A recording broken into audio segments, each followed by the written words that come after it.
Hello ভাইয়া, কই তুই? বন্ধুদের সাথে ঘুরতে আসছি। কেন, কি হয়েছে? তুই তোর পকেটে কি রেখেছিলি? কেন, তুই আমার পকেট চেক করেছিস নাকি? আরে শোন তো, কি বল। আমি তোর ঘর গোছানোর সময় তোর পকেটে ধরিনার পাতা পেয়েছি। কেমন না লাগে? রাগ দেখাস কেন? আরে এগুলো তারপর রান্না করার সময় ধনিয়ার পাতাগুলো তরকারিতে দিচ্ছি। এখন আব্বু আম্মু খেয়ে কি সব আবোল তাবোল বলতেছে। কি বলতেছে?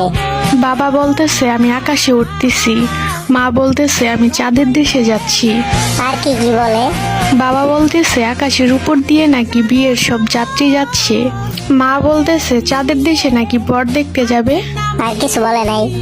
বলতেছে তো অনেক কিছু। আচ্ছা, বাসায় কি তেঁতুল বা লেবু আছে? ফ্রিজে লেবু আছে। কেন, লেবু দিয়ে কি হবো? তুই দুইজনকে লেবু খাওয়া। কিন্তু কেন? বেশি কথা বলিস না, যা বলতেছি তাই কর। আমি বাসায় আসতেছি। আচ্ছা ঠিক আছে, তাড়াতাড়ি আই। আসতেছি। ওই ভাইয়া, তাড়াতাড়ি বাড়িতে আয়, আমারও জানি কেমন কেমন লাগে এখন। তুই ওই খাবার খাইছিস নাকি? তোর সাথে কথা বলতে বলতে খাইলাম। কাম সারছে রে। আচ্ছা তুই লেবু খা, আমি আসতেছি।